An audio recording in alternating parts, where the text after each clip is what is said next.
I've not come to call the righteous, but the sinners. You know, 60% of the gospel is about the forgiveness of sins, about God forgiving us and us forgiving one another. You know why? Because anger, resentments, bitterness, hatreds, that's the cancer of love. The more anger we have in our heart, the less love we have. The more love we have in our heart, the less anger we have. In fact, in a few minutes from now, when we say the Our Father at Mass, we're going to say the most serious words we ever pray to our God. We're going to ask God to forgive us as we forgive others. And you know why God wants us to forgive other people? We're not earning our salvation by forgiving other people. We forgive other people because God cannot speak to an angry heart. God cannot work through a person that's heart is filled with resentments. So we forgive somebody, we give ourselves a gift.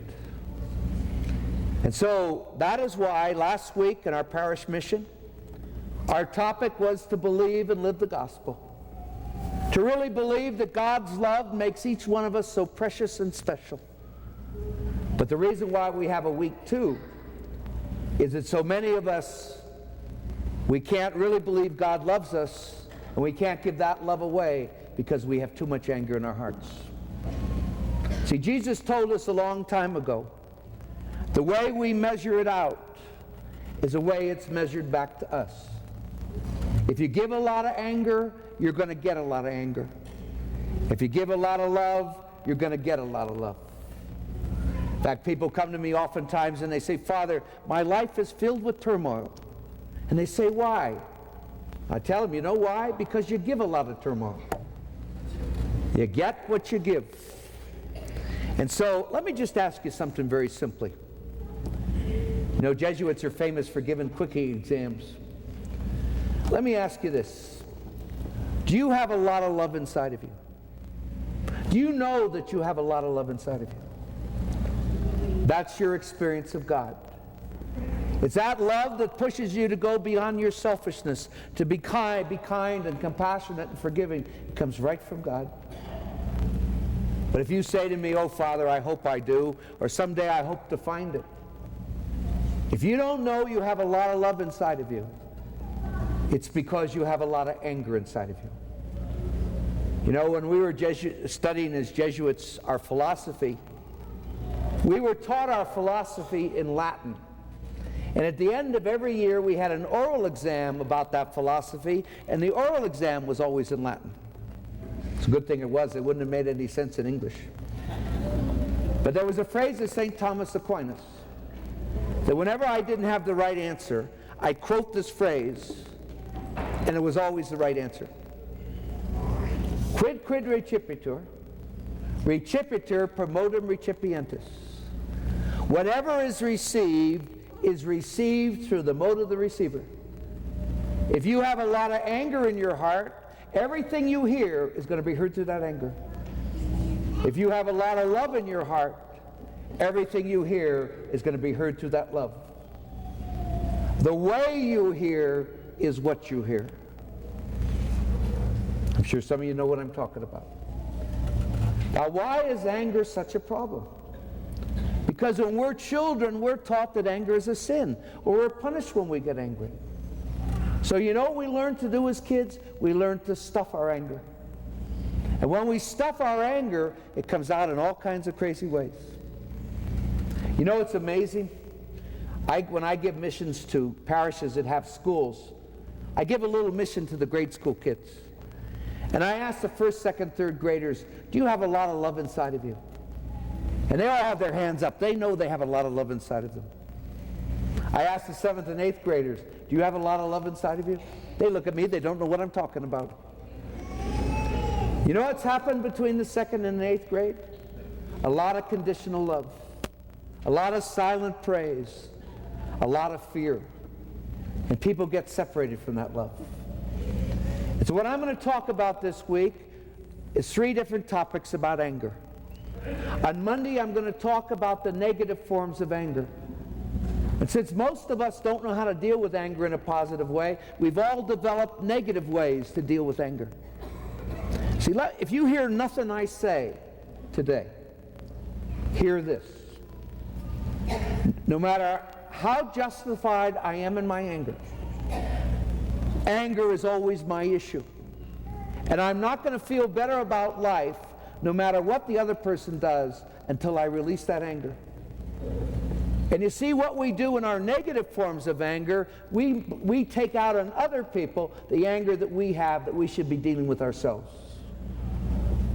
So what I want to talk about on Monday is the negative forms of anger. So we can be honest about them. So we can really bring it into our awareness that when we're angry in this way, we're making a bad situation worse. Let me give you a couple of examples.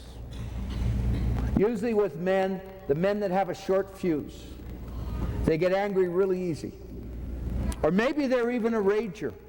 When somebody pushes the button, they lose control. Well, look what happens. If you have a quick temper, you're releasing the anger you already have inside of you, and you're releasing it on your family. And you know how your family is going to react? They're not going to tell you the truth. They're going to tell you what you want to hear, because they're so afraid to get you angry. And so what happens, that's how people become people pleasers. They develop a personality that wants to please because they never want to deal with anger, because it's been such a bad experience in their childhood. And if you're a person with this easy anger, you know what happens? It's awful hard to have intimate relationships. It's awful hard to have relationships with people who don't tell you the truth. And they won't tell you the truth because they're so afraid of your anger. Usually the feminine energy. This is the passive aggressive. This is how you can tell a person is passive aggressive. They say, I'm not angry, I'm just hurt. Notice what I've done. I made you the problem. There's nothing wrong with me. I'm perfectly fine. I'm just waiting for you to get your act together.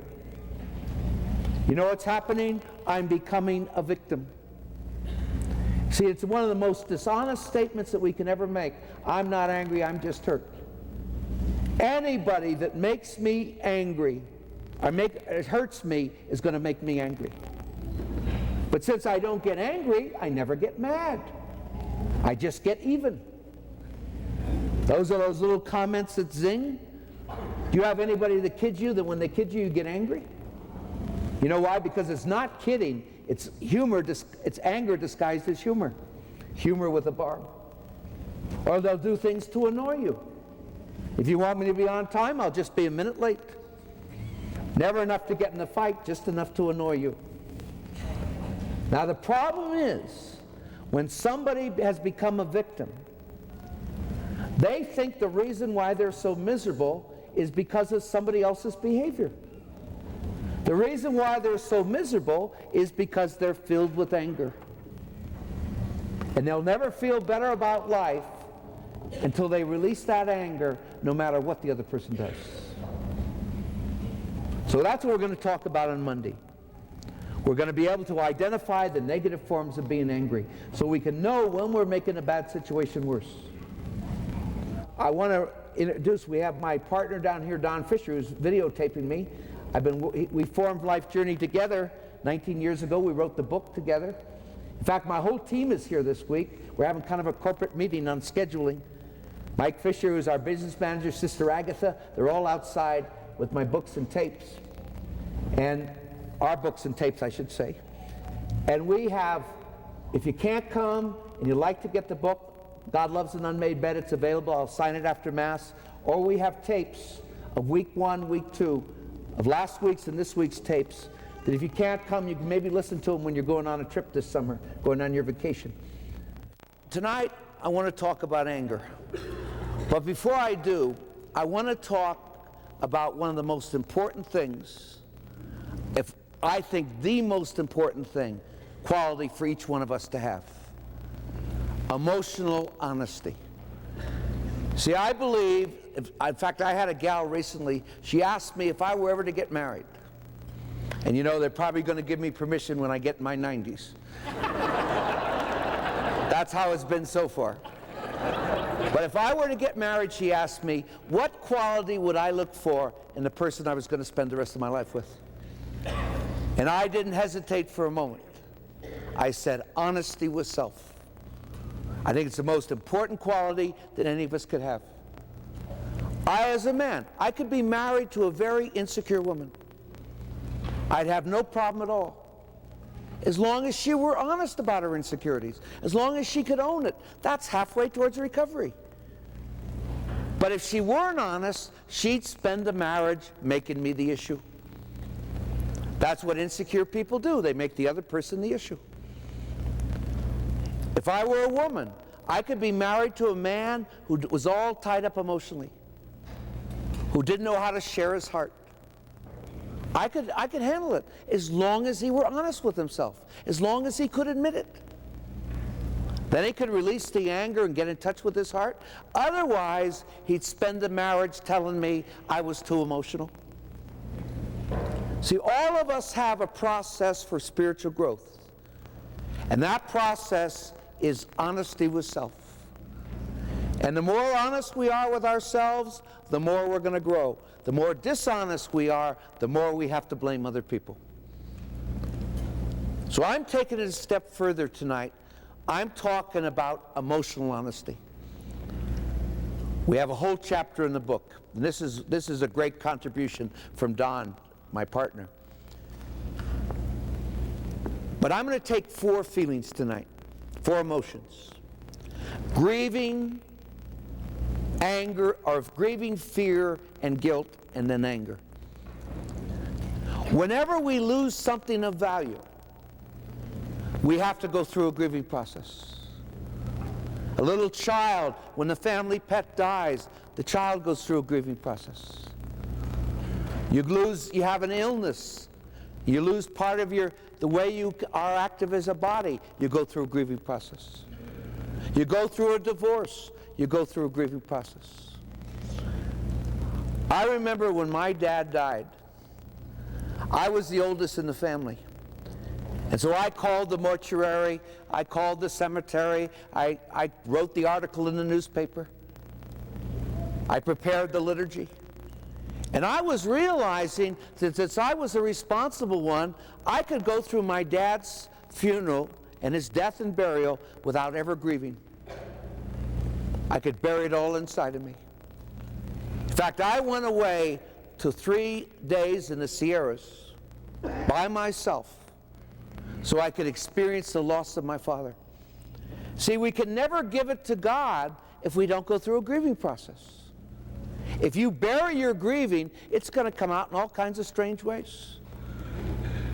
And I remember, you know what I tried to do with my mom? I remember when my dad died, I tried to be the responsible older son, and I wanted one of the kids to be with my mom every night so she wouldn't be alone. I tried to prevent her from grieving. It didn't work. In fact, it took my mom a whole year to get out of the house. I think when somebody loses a spouse or somebody close to them, you got to go through a long grieving process. And nothing can take the pain away, but you've got to go through that process before you can give it to God. If you bury your grieving, it's going to come out all kinds of ways that aren't helpful, and it will never get to God. Remember Don, when he went through his first marriage, you know, he was a paramedic in the fire department. He was a macho guy, and I didn't know what to do. He didn't go through a grieving process. Anybody that goes through a divorce has to go through a grieving process. You lose something of value. You lose your whole image of having a family to come home to, a wife and kids. It's a terrible grieving process. But you will never give it to God. But you see, here's the important thing with emotional honesty. When I go through a grieving process, it's my grieving. I am responsible for my grieving. It's not somebody else's responsibility. I've got to deal with my own grieving. So whenever I'm grieving, it's my emotional honesty, it's my issue. I've got to deal with it. It's not somebody else's issue. Let me take fear. You know, anybody that gets married today should be scared to death. Wouldn't it, if you were entering a process where there was a 50% failure rate, wouldn't you be afraid? But you know what? If people own their fear, then they'll work on the marriage. They won't take it for granted, you know? That fear can be turned into something positive. I've done a lot of work with people in recovery, you know, from drugs and alcohol. And I visit people in recovery centers. And if I meet a young kid who's scared to death of the first drink or scared to death of the drug, that kid is probably going to recover. Because there's some sign for an alcoholic or a drug addict that the only thing that's going to keep them sober or clean is the fear of the first drink. What the first drink is going to do to them. And so that fear is going to keep them sober. If I go see the kid in recovery and he thinks he has it all together, oh, Father, I've got my problem solved, he's going to be drunk in a week. Because he doesn't have that fear. Whenever I'm afraid, fear is always my issue. I have to deal with the fear. Let me give you a good example. Let me talk about the fear of abandonment. All of us have some measure of a fear of abandonment. And you know where I think it comes from? I think it comes from when we're children and we're in our messes. That's when we need our parents the most, is when we deserve it the least. That's when we're most vulnerable as kids. That's when we're all messed up inside. And that's when we need our parents' love the most. But if we get the silent treatment, or our parents take it personally, or they make us feel more guilty, I think we get that feeling that we've been abandoned when we needed love the most. So all of us have been raised to some degree of conditional love. So all of us have a fear of abandonment. I know people that have been married for 60 years that they can have the fear of abandonment. Now, when I fall in love with somebody, there's two very strong feelings. There's the feeling of love that I have towards a person, but there's the equal fear that that person may abandon me. Now, that fear is my issue. That's emotional honesty. I have to deal with that fear. It's not somebody else's problem. But you know what happens? If I make it somebody else's problem, I'm going to smother that person. And you know what a person wants to do when they feel smothered? They want to run away as fast as they can. So whenever I'm afraid, fear is my issue. I have to deal with it. I can't put it on somebody else. That's emotional honesty. Like for example, what I mentioned last Wednesday. If I'm afraid for my kids, if fear is taking over, if you're afraid for your kids, fear is your issue. It's not your kids' issue. So you got to give your kids to God. We have a chapter in the book called Give God a Gap. Give God the fear. Let go and let God. But if you don't do it, if you make fear the kid's issue, you're going to control the kid. And what is the kid going to do when he feels controlled? He's going to want to do the opposite. So you're actually pushing the person into... this microphone also has a problem. You're going to push the person into what you fear the most. Do you follow me? Are you following me? Emotional honesty is knowing when I'm afraid that fear is my issue. It's not somebody else's issue. And when I make it somebody else's issue, I mess the works up. Let's take guilt. We talked about that last week. Whenever I'm guilty, it's my issue. It's not somebody else. Whenever I'm guilty, it's my responsibility to deal with it. See, if I don't deal with it, I'm going to blame you for my guilt. So I got to give God my guilt. I got to let God forgive me. I got to give God a gap before I deal with you. So there's a moment in between my relationship with you and my relationship with myself, and that's my relationship with God. And how do I let God forgive me? By forgiving myself. See, if I don't go through that process, I'm going to blame you for my guilt. Do you follow me? That's emotional honesty. Now that leads me to our topic tonight, anger. Now I'm going to say this, and I want Don to say a few words. This is emotional honesty. I said it several times yesterday. My friends, if you hear nothing from me, and you hear this in your heart, this mission has been worth it for you. That whenever I'm angry, no matter how justified I am in my anger, anger is always my issue. And I'm not going to feel better about life, no matter what the other person does, until I release that anger. That is emotional honesty. When we blame other people for our anger, or we dump our anger on other people, we're being emotionally dishonest. We're making them responsible for our anger. You all follow me? That, my friends, is emotional honesty. And you know, that's where we bring God into things. We bring God into our fears. We bring God into our guilt. We bring God into our angers. That's what a spiritual program is all about. That's what it means, bringing God into the real person that we are. But if we're never honest, we can't bring God into it. We're going to spend our lives blaming other people. You follow me so far? Well, before I get into the main talk tonight, since Don really was the one that really challenged me about how important emotional honesty is, I just want him to say a few words. Be careful with this microphone that it doesn't pop, Don. See, we're taping it with this talk this week. We're trying. You know, we could have a comedy series. Okay. It's a miracle that we accomplish anything. It is a miracle. And I'm going to tell you a few examples of why it's even more of a miracle. You know, I have a few notes here, just so I get a little nervous.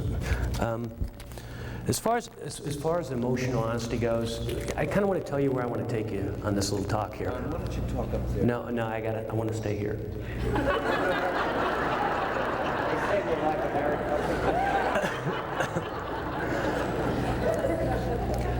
This emotional honesty, really, where it came from for me, there was some things, some deserts. I told you I would talk about a few deserts. Remember, I talked about denial, and I talked about the Go slower, because that microphone makes... Okay. Let me just start again here. Yes, you know, whenever I talked to you last, I talked about emotional honesty, and the opposite of that is emotional dishonesty. And fear could be one aspect of that. Anger is another aspect of that. And denial is a third option we can do. When we get afraid or angry and we don't feel we can do anything about it, we go into denial. And I saw that in people who were having heart attacks. They would elbow their wife and say that it's just indigestion. And then as in my own experience of fear really reached a pinnacle when I went through a divorce 10 years ago. Or no, actually, it was about 15 years ago. My daughter's 16 years ago. I guess it was right after that. I went through a divorce, and nobody, my mom and dad have been married 50 years, and nobody in my family had gone through one.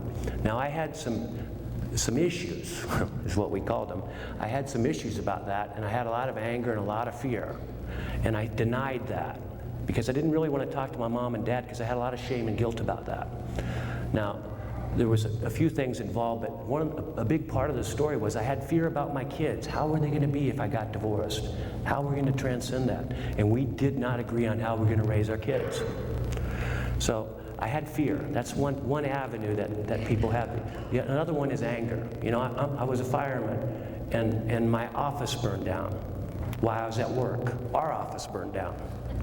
And I was really, I remember I was working that night. And when it occurred, I had my own denial because the address was a little off from where our office was. So I went back to sleep. And they called me the next morning, and they said, that address, that was your office.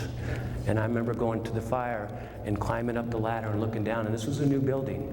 And I remember crying, thinking, we're not going to be able to overcome this. and I had a lot of anger at the guys who put the fire out, because in fact, I was supposed to be at that station that night, and they moved me at the last minute. I would have been captain there. And I felt like my office wouldn't have burned had I been there. That's the pride issue. So that's an example of anger. And I didn't know what to do with that, so I couldn't really complain at work. And so I denied that. So I got a marriage that went bad and that I'm trying to ignore. And I had a fire soon thereafter. And I had one more example of denial I want to bring to you. I had a health issue. I had hurt my knee at work, and I went in to get some surgery. And the surgery was supposed to be routine. Well, I got out on Valentine's Day, and this is 8 years ago. I was 36. And in the process of getting out, I'm thinking, I got to get my wife a card. And it was raining in Phoenix, and that's kind of rare.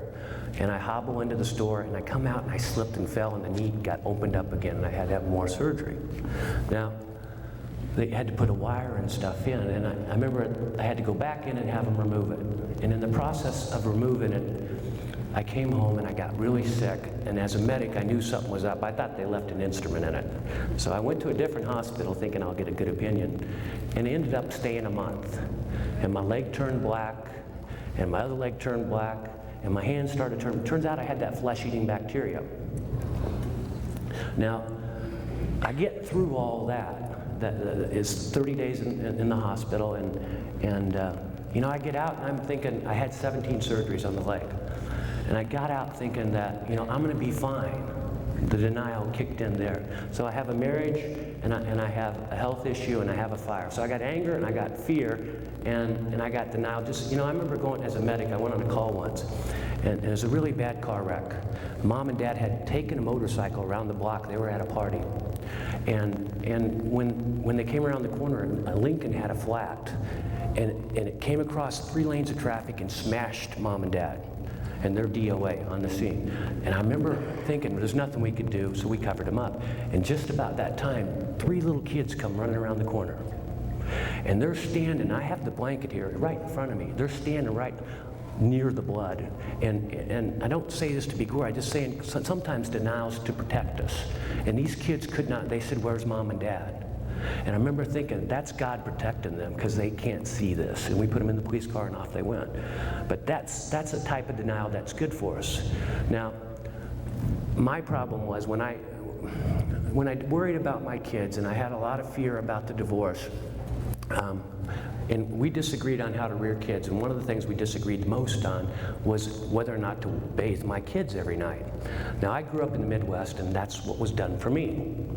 And her dad is an allergist, an MD down in Tucson, and in the process, she didn't feel like they needed to bathe them as often, like twice a week is all she wanted to do it. And we're fighting about this, and we're fighting about the food they're going to eat. And I'm thinking their health is at stake, so I'm very self-righteous about my perspective.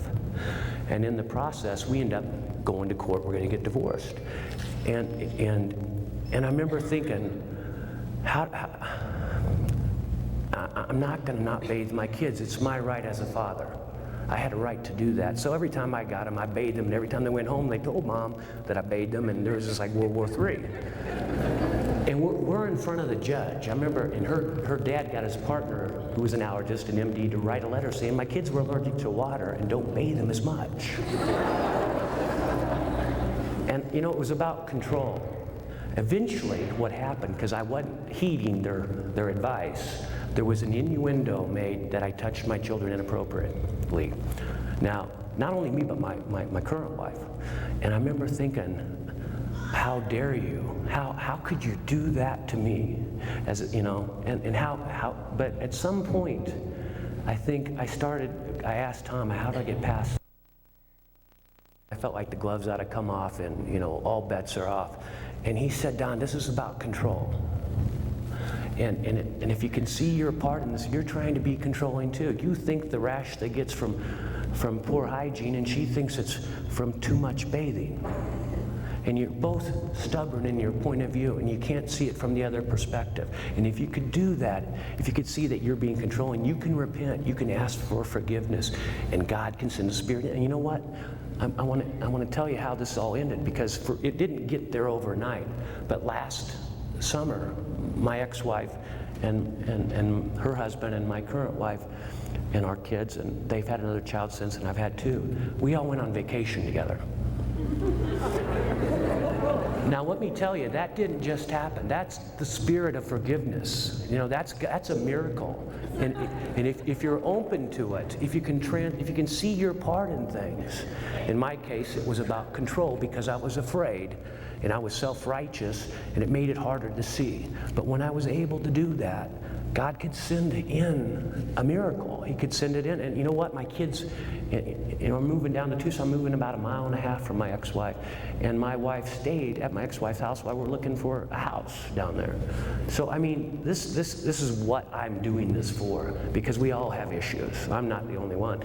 And I think this stuff works so dramatically if you can see your part in it.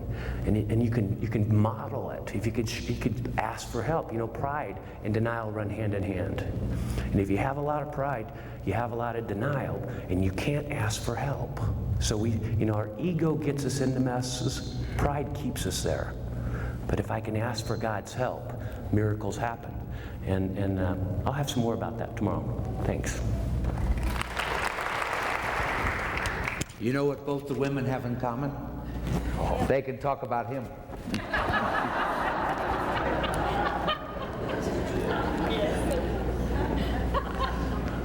Now, tonight, what I want to talking about emotional honesty.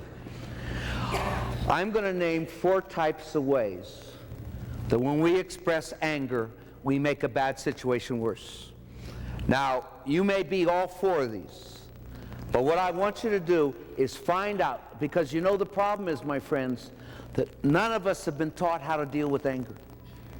We've been taught that anger is a sin, or we've been punished when we get angry. So we learned very early in life to stuff anger. So how does it come out? It comes out in negative ways. And so what I want tonight, all the purpose of my talk tonight, is so each one of you can become honest with yourself, emotionally honest in knowing how you express anger in a negative way, how you make a bad situation worse. Okay, that's what the purpose is tonight. So I really hope that this will help you become emotionally honest. Now, let me say this in the beginning. It's not a sin to get angry. It's human to get angry. Jesus got angry. Remember when he threw the money changers out of the temple? Remember? You know why? He was having a bad day. Jesus saw him every time he went to the temple. Why did he throw him out this one day? It was one of those days. Haven't you all had one of those days? If you were to translate the scripture on what Jesus says, woe to you, remember that in the scriptures, woe to you? If you were to translate them in the modern English, you'd be astonished with how angry Jesus got. But you know what's really interesting? To see who Jesus got angry with. He never got angry at the sinner. He didn't get angry at the adulteress. He didn't get angry at Peter. He didn't even get angry at Judas. The only people Jesus got angry with were the religiously self-righteous. The people who thought they were better than other people. The true squad. Those are the only people Jesus got angry with. But you know the interesting thing about Jesus? Jesus did not take it personally. See, it's okay to get angry. But what you do with anger is good or bad. Remember the first words on the cross? Jesus said, Father, forgive them, for they know not what they do. Jesus did not take it personally. And that's what we'll deal with tomorrow night. The freedom of letting go of taking it personally. Now, those of you that can't get angry, you are nuttier than the rest of us. In fact, when I've done spiritual direction, and I have people that say, Father, I never get angry. I have to work with them a lot for them to get in touch with the anger that they spent their lives burying. See, what happens is because we're not supposed to get angry, we bury it. Now, can everybody hear me? Can I see any people in the back there? Over here? No problems. Okay, this is the first type of anger. This is usually the male anger. This is the guy that has a bad day at the office. He comes home in the traffic and he's angry in the traffic. And he walks in the front door and one of the kids have left a toy or an article of clothing on the floor. He looks at it, he goes ballistics. I work hard all week and my kids don't even appreciate it. They just leave things lying. The roof comes off the house, everybody gets upset. And he goes out in the backyard and he says to himself as he's working in the garden, isn't it wonderful that I can let all the steam off? Well, you know what he's doing? He's making other people pay for his anger. It certainly isn't nice to live with somebody like that. It probably could cause a few ulcers in his lifetime. Now, this is the two things that happen.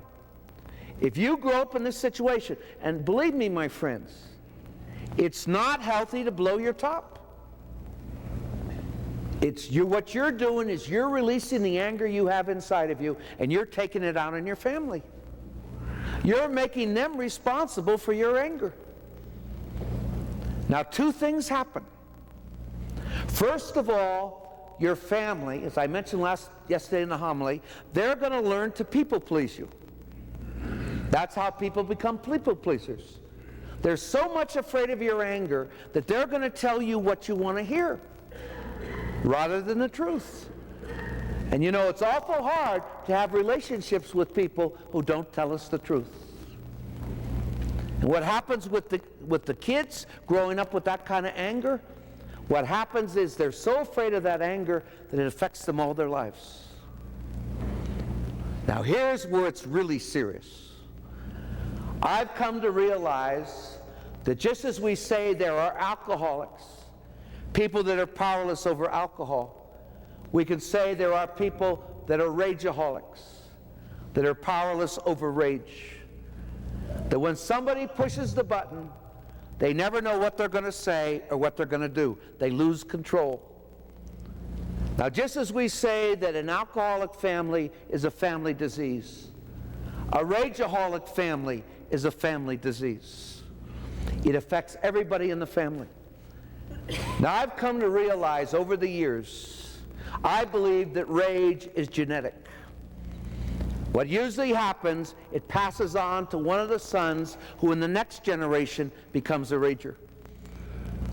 Now, say for example, your parent only raged 5 or 6 times a year. They were a periodic rager. Well, it doesn't matter because you never know when it's coming. So you're always walking around on eggshells. Now, I'm sure among you tonight that there are a certain amount of you that are ragers. But I'll bet you that those of you that are ragers don't know you're a rager. Don talked about denial. Let me show you how denial works. Say I'm in love with this gal, we get married, you know, a lot changes after the marriage ceremony, you know. We have this wonderful courtship. I'm Mr. Congeniality. I'm loving and gentle and caring. And then we get married. And about 5 weeks after we get married, my wife pushes the button and I start raging. I start yelling and screaming, I start throwing things, I slam doors. I say some very mean things. And then I get a walk and I walk around the block and I cool off. And I really feel guilty. And I tell my wife, I say, honey, don't believe anything I said. I didn't mean to do that. I don't know what happened, but I'm really sorry. And I promise you I'll never do it again. Then 6 weeks later, I rage again.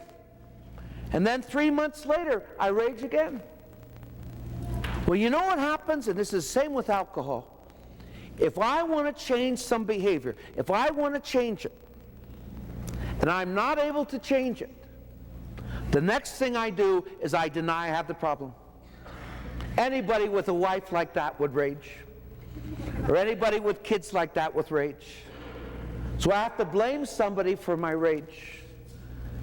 But I honestly, my friends, I have no doubt in my mind that it's genetic, that people are preconditioned to be a rager.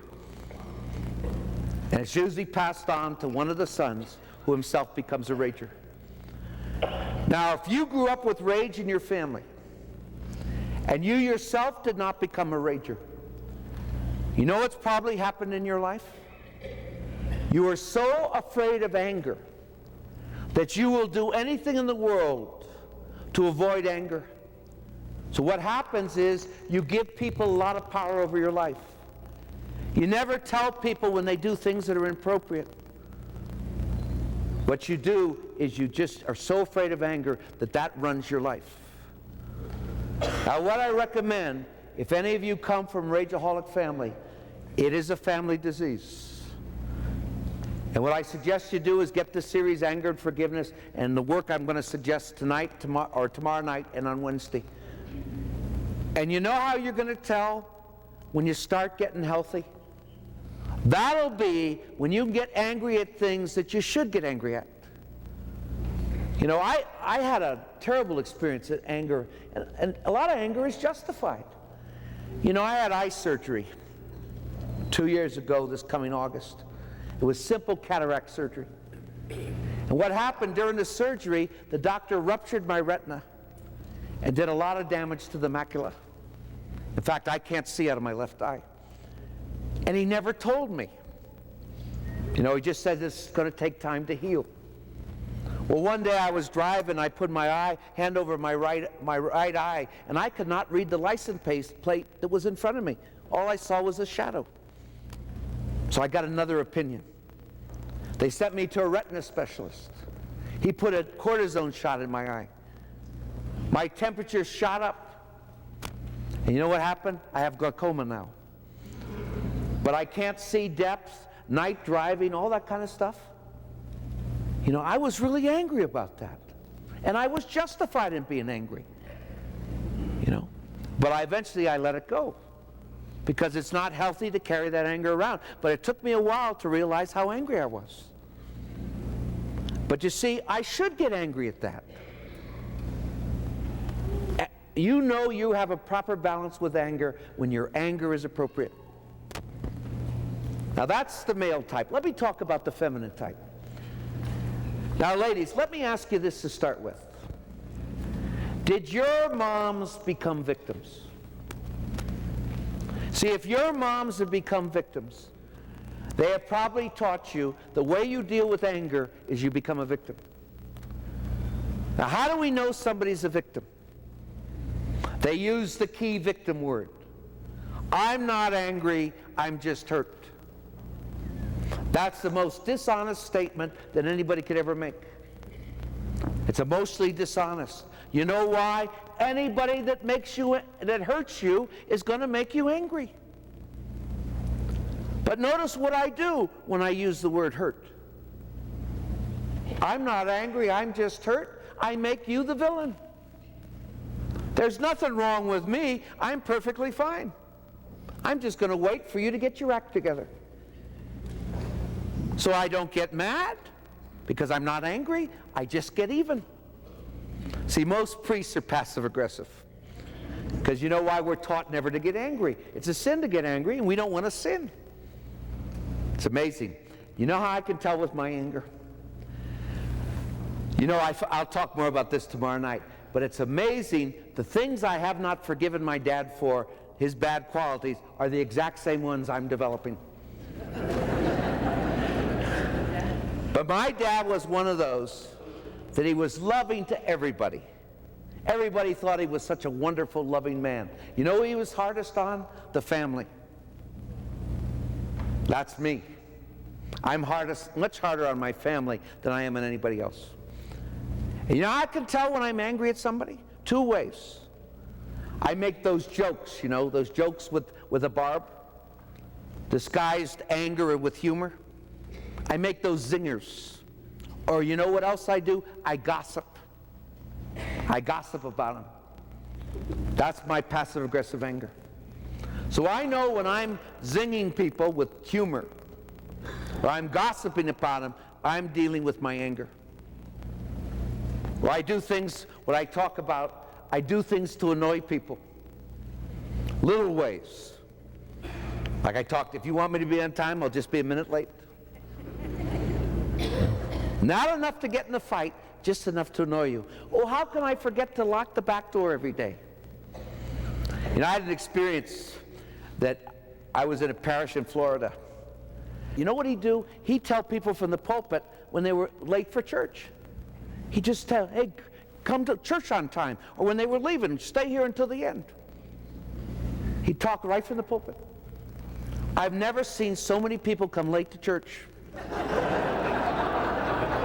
They didn't get angry, they just got even. That's passive aggressive. I remember when I I've learned a lot in 20 years, but I used to go to a parish, and I get people come to me on Sunday, the first day of my preaching, and say, Father, I've got to talk to you. I just got to talk to you today. I can't wait till tomorrow. And I'd sit down with them, and they'd tell me how terrible their spouse was, or how terrible their children were. They completely exhaust me, wear me out, and nothing would be solved. You know what I've learned in my old age? When somebody comes to me and they want to tell me what's wrong with somebody else, you know, I say, stop. I don't want to hear another word. Go home and tell it to the canary. Tell it to the wall. It doesn't matter who you're going to tell it to, because it's not going to do you any good. But when you're ready to come and ask me how you can grow from it, how you can learn from it, in other words, when you become emotionally honest, then I can help you. But I cannot help a victim. Do y'all follow me? Now, I experienced this in my family. As I told you last week, my dad, when I was a kid, was a practicing alcoholic. He was a bar drinker. Now, he had got a program his last 34 years of his life, and he didn't have a drink. And eventually became a gift in our family. But you know, my parents had a worse marriage after my dad got sober than when he was drinking. See, if any of you know anything about the 12-step programs, you know they have Alcoholics Anonymous for the alcoholic and Al-Anon for the spouse of the alcoholic. You know why? The spouse of the alcoholic gets sicker than the alcoholic. See, my dad used to go to all the Irish bars. He'd be having a party. He'd be singing with the guys, dancing on the table, wearing all kinds of crazy hats. He was having a wonderful time.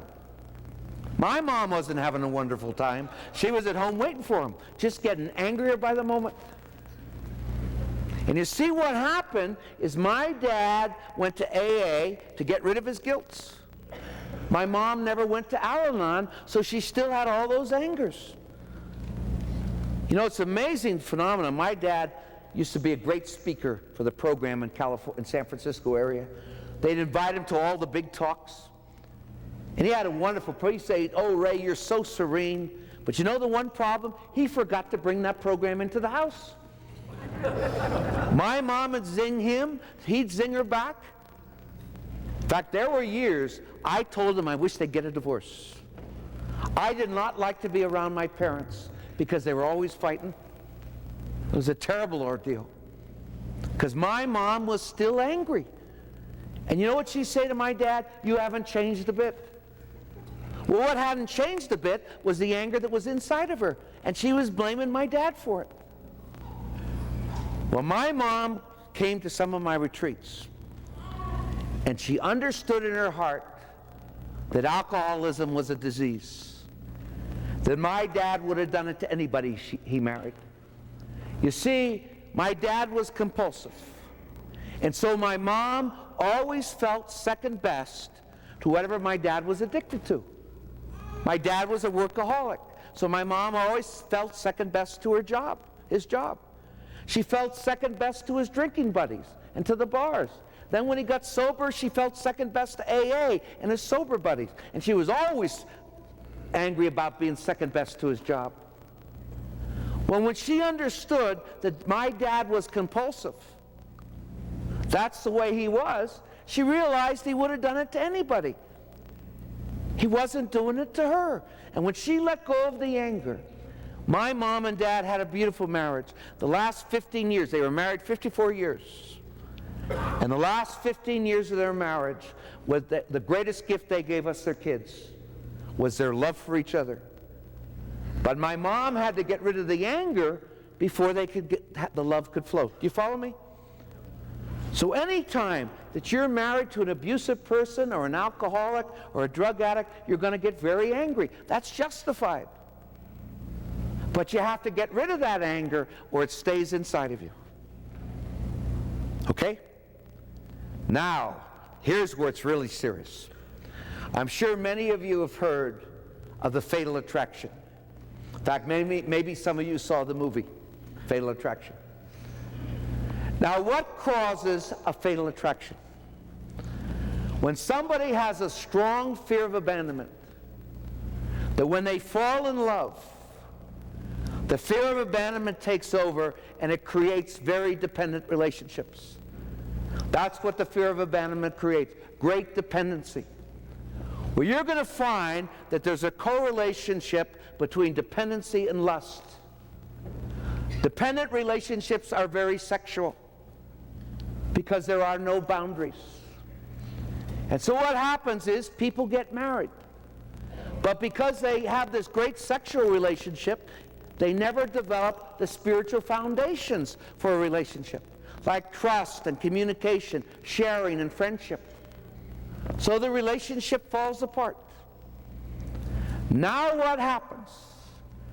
The person that was strongly dependent on the other person for their meaning now becomes hateful of that person because that person didn't give their meaning. And so all they have in their heart is a tremendous hate towards their spouse, former spouse. We call it the bloody divorce. And I've seen cases where people are so hateful that they will even use their children to get even with their former spouse. Now, what's so sad about this is a person that's so hateful, they don't understand that the reason why they're so miserable is because their heart is filled with hate. They don't realize that it's their issue. They're so focused on the other person. As they were so dependent, now they are so hateful. Now, I think these kind of relationships, my friends, are much more common today than they were when I was a kid. You know why? Because I think a lot of kids today come from families without a sense of belonging. And so they have this strong fear of abandonment.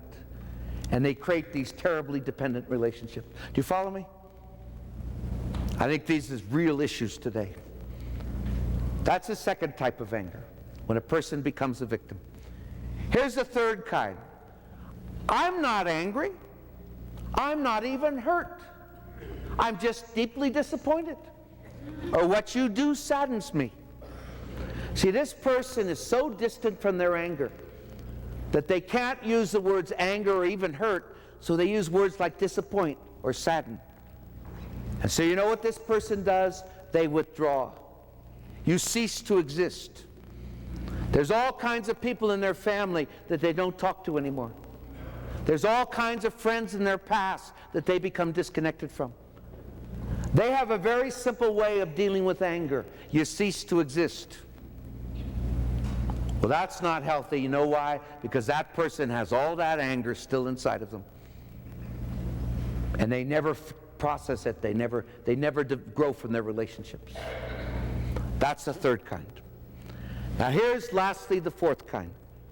It has to do with sex and it has to do with food. Now, I want to say a few things about sexuality. I talked about it last Tuesday, but there's a lot of new people here today. You know, with all this scandal that's going on in the church today, again, I'm very angry about it. But you know what I've been angry about? I haven't been angry at the priests. I've been angry at the institution. You know, I was a Jesuit. I joined when I was 17. I didn't know much about sexuality at all. They didn't tell us anything. They never talked about it. You know, it was that terrible experience that I was no more prepared to go into this world and as a sexual human being. And I think that's true for a lot of priests. They bury it, they suppress it, and it comes out sometimes in very strange ways. We got no help about it at all. Now, I don't think it's just us priests, but as I say, I think one of the lousiest jobs we could ever do, we did in teaching sexuality. Because we filled people with so much guilt and shame. You know, I think that, in fact, you know something? Really with my notion of God. I, as a teenager, you know, they taught that one act could send us to hell for all eternity. My whole thing was, if God gave me this strong desire, how could he be so willing to punish me for it? You know? See, here's the error, my friends. I mentioned this last week. You look at the Puritans 400 years ago, and we had all love and no sex.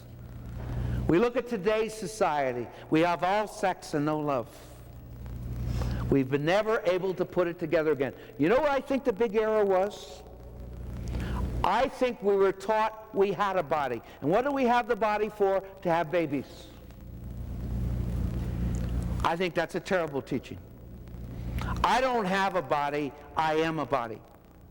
I have an arm, I have a leg, and if I lose my arm and my leg, I'm still Tom. But if I lose my body, I'm no longer Tom. I don't have a body, I am a body. And you see, we're just discovering that now. Medicine, I read a big article in the New York Times 2 weeks ago that told us the worst thing for the heart is a lot of stress. If you want to recover, if you have heart problems, if you want to recover for your heart, the best thing is to live a life of faith when you trust God and you don't try to control everything. Because there's an intimate connection between our bodies and our souls. Now, this is what I explain. I have worked out sexuality in my life. I am a happy celibate priest today. I have integrated my sexuality and my spirituality. Let me explain how I've done that. See, I've learned to listen to my body. And what is my body telling me about my soul? Because there's an intimate connection. In fact, you know, there's two purposes of sexuality. There's the first purpose is the spiritual. To celebrate intimacy and permanency, and when appropriate, be open to new life. I think it's the most beautiful act that a human being can enter into. It's a bringing together matter and spirit. Marital love is the greatest act that a person can enter into. But that's its spiritual purpose. In fact, you know, the whole principle of sexuality is, does it tell the truth? Does it celebrate what's been achieved, or does it substitute for what's not there? And the greatest act is when it celebrates what's been achieved. But there's also a physical purpose for sexuality.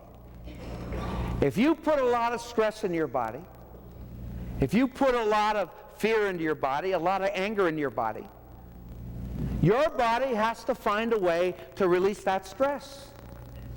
And you know how it does? It creates sexual energy. So wouldn't it be wonderful if we've taught people to listen to their bodies? And when their bodies when the sexual energy becomes too powerful, for people to look into their souls, to spend some time in prayer, look to see if there's a lot of anger in there they need to let go of, or a lot of fear they need to give to God.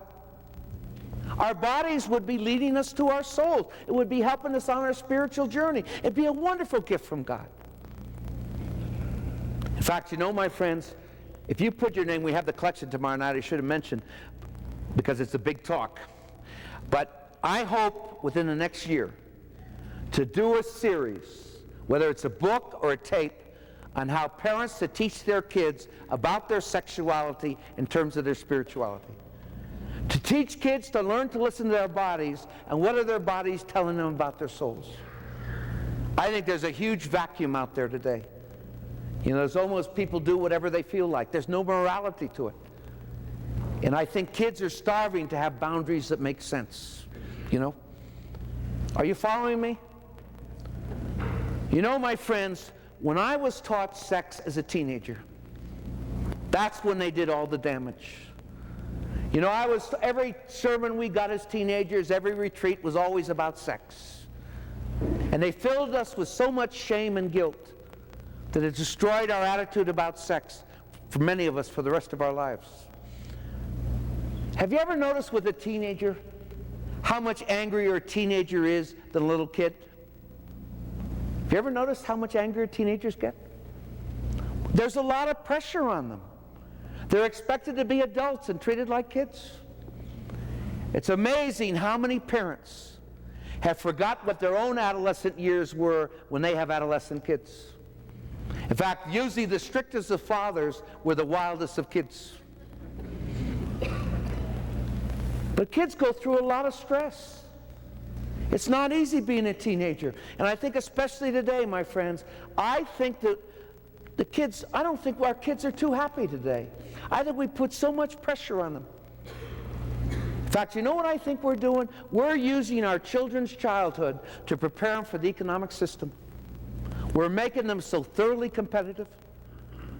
You take a little fourth grader, and he's going to play baseball. He's going to strike out in front of 200 people.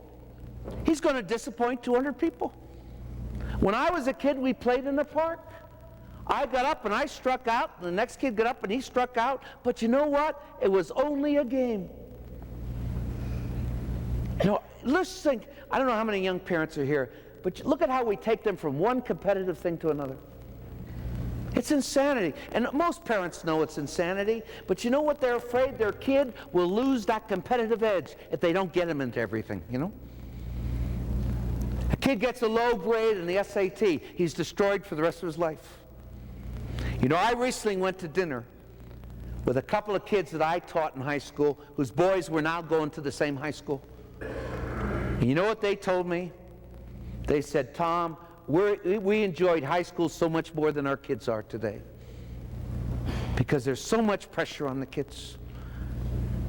Wouldn't it be so much healthier with our kids?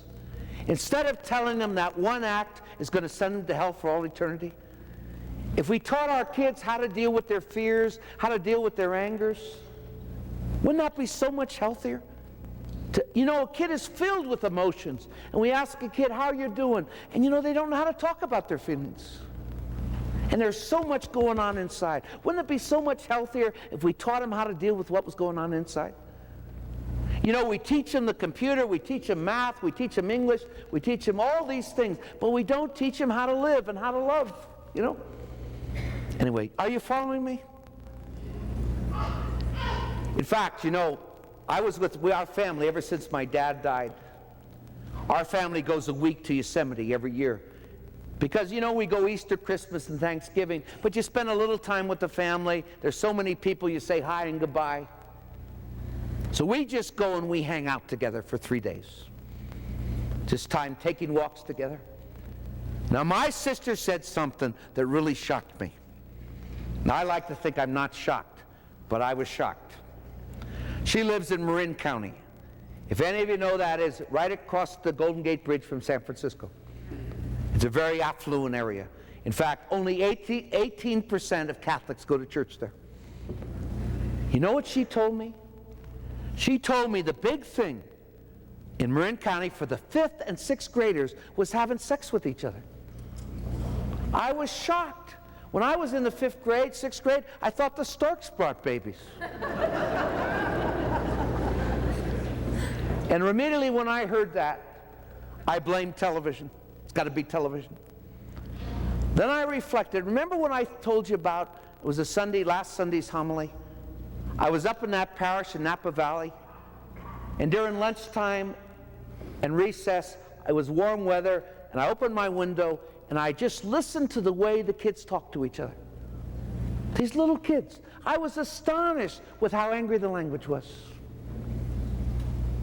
They ever listen to the way kids talk to their parents? You know where they get it a lot from? They get it from parents who talk that way to each other. In fact, you know something? I met some really neat kids last night. We had a group, and I'll tell you something. When I meet a kid who's friendly and warm and welcoming, you know what it usually is? Because he comes from loving parents. That's why he's so loving. In fact, let me name drop. I don't like to name drop, but I know Tom Brady. You know the quarterback for the Super Bowl? I've known his family for years. He's one of the nicest human beings. Everything they say about him is true. He's a great human being. You know what? his parents are some of the most loving parents that I've ever known. He comes from a wonderful family. But I think what happens today is our kids have a lot more anger a lot sooner. And you know why I think they get angrier a lot sooner? Because a lot of kids come out of their family system. They may have every toy in the world, they may have every computer in the world, but they don't have a family. They don't have family meals. They don't have family togetherness. And I think because of that, I believe the kids are getting angrier a lot sooner.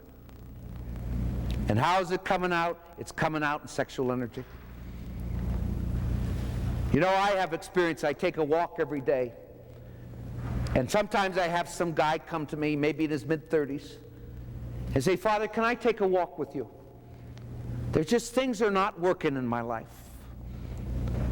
And I'll say, sure. And we start walking. And I discover he's not married. And the guy should be married. He's a handsome guy. He's got a great personality. He's in his mid-30s. And we go on for some more walking. And I discover that he has a tremendous sexual energy. So whenever he gets involved in a relationship, the sex takes over. So he never develops the kind of relationships that are going to last, the relationships that are built on trust, communication, sharing, and friendship. So his relationships are very short-lived. And then I get to know him even further, and I discover he's got a tremendous anger towards his father. And how does it come out in sexual energy? Now, you know, I'd say this little parenthesis for any gals here tonight that aren't married. And I say this for, you can tell your daughters or your granddaughters. Whenever you get involved in a serious relationship with a guy, never allow serious sex until you've made a permanent commitment. Maybe it isn't going to be that way in 40 years. But I believe it's that way in our society today. As I talked about Thursday night in my talk, men have the emotions of sex and anger. And they're connected. I talked about the anger in the American male on Thursday. So the woman has to make the guy choose a spiritual relationship. A relationship that's built on trust, on communication, on sharing and friendship. The kind of relationships that last. You know what happens today? So many gals come out of family systems with a strong fear of abandonment. So they create these very dependent relationships, very sexual relationships, and you know what? They don't last. I've known so many people that when they got married, they had a great sex life, but they didn't know how to talk to each other. Now, I've over the years, my friends, I have worked with people who have sexual problems, so-called sexual problems, pornography, and I think we're going to have a huge problem with the internet, with pornography, with masturbation. And you know what I've done? I've worked with them on a spiritual level, helping them release the anger that's inside of them. And when their when they let go of their anger, their sexuality became balanced. See, I don't believe there's any such thing as a sexual problem. I think it's a spiritual problem with a physical manifestation. Do you all follow me? Now, the same as I say about sex is I say about food. Diets don't work. You know why? Because the issue isn't food. It's spiritual. You know what I find in my life? Whenever I get angry, the next thing I know, I'm in a freezer with a spoon. I go after the ice cream. If I put bad feelings in my body, I have to find somewhere to put good feelings in my body. In fact, you know, every night I thank God it's ice cream. Because if I had an appetite for sex like I do for ice cream, I'd be in real trouble. Now, I put on 30 pounds with my torn Achilles heel. But up until that time, you know, I used to be one of those people that would put on 70 pounds and take off 70 pounds. I lost and gained thousands of pounds in my lifetime. Now I've gotten it down to about 20 pounds. It's progress, not perfection. You know why? Because I have a better handle on my anger. That I can short circuit, I can get in touch with the anger and let it go a lot sooner than I used to. Because today I know there's a connection between my eating habits and my anger. I've discovered that in my life. Well, God bless you. You're invited over the hall for refreshments. Tomorrow night, we're going to go into the process of letting go of our anger system. Our personal anger system and the anger system we create in our relationships. The next 2 nights are how do we make anger positive.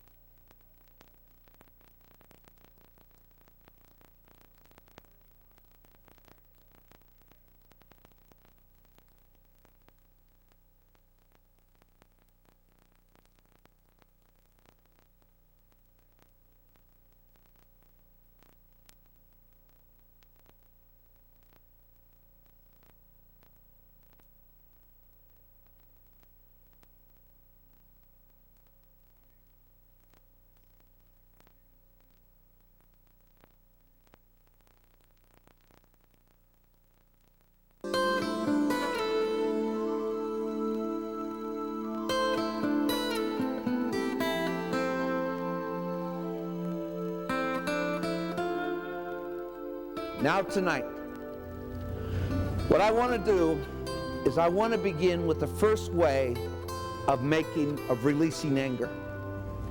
How do we release anger? Let me tell you how I discovered this. I was in this big parish, and there were 7 Jesuits, and I was the youngest. And there were 2 priests that had drinking problems, and they sent them away, but all they learned to do was sneak their booze. And one guy had watched soap operas all day, and the other guy would do crossword puzzles. Well, we all had a duty day.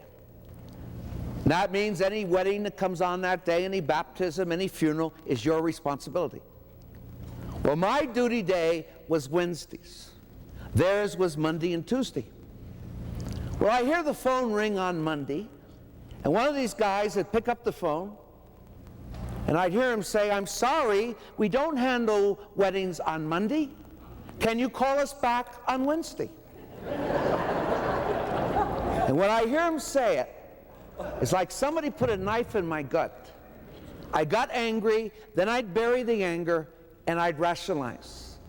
I'd tell myself, at least I'll do a better job. But about every 6 months, one of these guys would push a button, and I'd go for the jugular.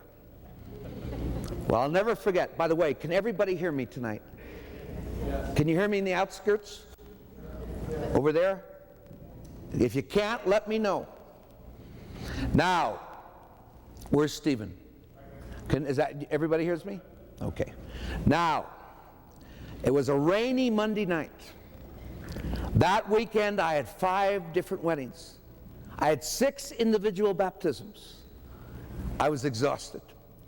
I was laying on my bed, the rain was pouring down, and I was listening to a Giants baseball game. Well, a lady in our parish was in a car accident. She was severely hurt. She wasn't going to die, but she was seriously hurt. And the family called the rectory, and they wanted me to visit her that night. Well, if I couldn't go, the priest on duty was supposed to go. Well, he came and he knocked at my door, told me what happened. I said, "Father, I'm just so tired tonight. I'm exhausted." I said, "Is she going to make it?" And he said, "Yes, she is." I said, "Father, you go tonight. You give her the sacrament of the sick. And I promise her that I'll be there first thing in the morning." But I said, "If I don't get a rest tonight, I'm going to be useless the rest of the week." He said to me, he looked at me and he said, "But they want you to go." I said, "Father, I just don't have it tonight." I said, "You're going to have to go." Then he looked at me and he said something he never should have said. He said, "You're not a very good priest." I let him have it like I've never let another human being have it in my life. I got the closest I've ever gotten to rage. In fact, the next morning I was still shaken. I had an emotional hangover. But you know what that experience did to me? That experience pointed out to me that I had a lot of anger inside of me. See, I wasn't willing to accept that. I was passive aggressive. I never get angry. I don't have any anger problems. Well, when I had that experience, I discovered I had a lot of anger. Well, that day, I started something that has been a wonderful gift in my spirituality. I always have, within 50 feet of me, a yellow pad. You know one of those yellow pads? And whenever I get mad at somebody, I write them a letter. You know how when you're angry at people, you want to tell them things? I tell them, I put it on paper. If I use swear words, I use swear words. I don't worry about punctuation or spelling. I let it all pour out. Now, I don't send the letters. You know, when I do marriage counseling, and I suggest this for marriage counseling, they never hear that. They always want to send the letters.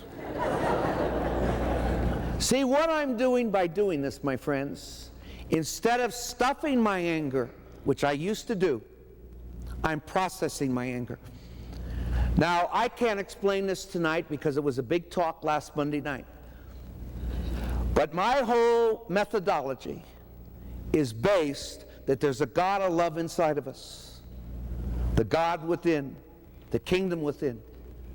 In fact, if you've been reading the book, I mentioned the first quote of Jesus is they come to Jesus and they say, Jesus, where is your kingdom?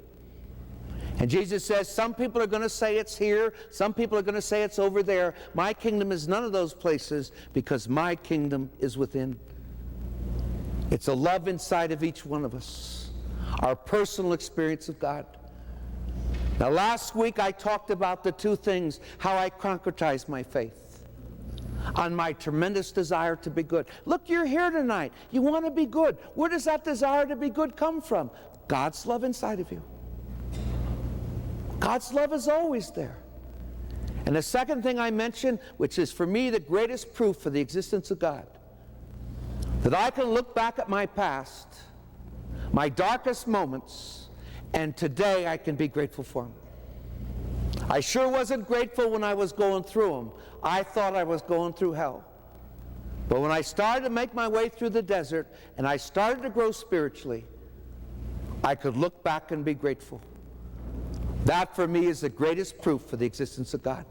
That God's love is always inside of me. But it seems like the only times I notice is when I need God's love, when I'm in a mess. So I want you to know, my friends, even though I'm not going to say it over and over again, I'm thinking, or I suppose, and that isn't a good word, I forget the word I'm trying to say. But there's a preposition that God's love is inside of us. We have our anger, we have our experience, and we have God's love working within us. So when we let go of the anger, God's love will do the healing. And how do we know the healing is going on? Because the letter will start turning positive. If not towards the other person, towards ourselves. It's happened to me every time. The letter eventually turns positive because God's love from within is doing the healing. Now, I want to say some things about these letters. When I started writing them, I had no idea of how angry I got every day, how many letters I wrote every day. I had no idea I got that angry. And you know the other thing that amazed me? The people I wrote the letters to? The people I love the most. See, people I love the most are the people I can get angriest at. You know, love and hate are not opposites. You know, as long as a couple still hates each other, they have a chance. You know what the opposite of love is? It's not hate. The opposite of love is apathy. In fact, you know, before we train our children how to feel, you know, little kids, you know what they can say? They can say, Mommy, I love you, and 20 minutes later say, Mommy, I hate you. Because that's how the people we love the most are the people we can get angriest the most. So I found most of the letters were written to the people that I love the most. But you know what amazingly happened? When I started writing these letters, I discovered all kinds of stuff that I'd buried deep inside of me. Let me give you an example. I had a really old guard pastor, a tough old pastor. And what he did is he practiced silent praise. You know what silent praise is? Silent praise is when you do it right, I don't say a word. But I'll sure let you know when you do it wrong. And just because I'm not saying anything, know that I'm praising you. That's silent praise. And he practiced silent praise. Well, I'll never forget, because he only told me when I did things wrong. He never gave me credit when I did all the things right. What happened on a Friday night, what happened was a couple, they were going to get married at our church. They were from Canada. And the priest that was going to marry them wasn't around. He'd been gone for the weekend. And so they knew me, so they asked for me. And they said, Father, and I can't remember whether they lost it or it was stolen, but they said, Father, we don't have any money. And we can't get any till Monday. And can you do something? Can you help us stay somewhere? What I did, I got a couple of mattresses and a couple of sleeping bags and put them down in the basement of the church. The pastor found them. He called me in. He reamed me up and down, like they were going to steal the church, you know. Talking about I didn't respect property, you can't trust people today, all that kind of stuff, you know. He reamed me up and down. Of course, I got my last word in. I can't keep my mouth shut. It's part of my passive and aggressive nature. But I said to him, obviously, Father, you have a different spirituality than mine. Like you don't have one and I have one. That's what I was saying. But I went to my desk and I wrote him a letter. And I started letting them have it. The swear words came. You, this son of a gun, you'd never give me credit. You're always telling me what I do wrong. You never tell me when I do things right. And then you know what came out? You're just like my father. And then I started to go after my father. See, my dad practiced silent praise. In fact, you know, one time I was given a retreat to, this was 80 couples, including my parents. And after one of the conferences, I asked my dad, hey, Dad, do you think I'm getting as good as Father Barney? Now, Father Barney was a retreat master that my dad loved and respected from the past. What I wanted to hear my dad say was, nice job, son. I'm really proud of you, son. My dad didn't say a word. 2 weeks later, he tells my sister, hey, your brother, I think he's getting a big head. He thinks he's getting as good as Father Barney. See, my dad was always afraid I was going to get the big head. So he never complimented me. So I grew up thinking there's got to be something wrong with me. Otherwise, my dad would say there's something right with me, you know? So all of this stuff came up. Unbelievable stuff that I never knew was in there. But I'll tell you what I did. About every month, we had a big furnace in the back of the church. And I burned the letters. See, I didn't want to die in the middle of the night and have people find them. I wouldn't have anybody at my funeral. Now, let me tell you why this letter writing is so important. Now, this is key tonight, my friends, so pay close attention. I need you to understand what I'm saying. Why is anger such a problem? Well, I said that somebody disagreed with me the other day, but I'm going to say it, and I may get you angry. But if you get angry, you can do some anger letters on me. I had a retreat for some people that were pretty conservative. And the last day of the retreat, when I thought I finally had their confidence. Tom, I don't want you to get angry at me, but could you do me a big favor and just move to that side? This way? Okay, I'll do this way, so I don't go over here. Well, anyway, what happened was that I told these guys the last day, the last talk, that the way they forgave Bill Clinton was the way God was going to forgive them.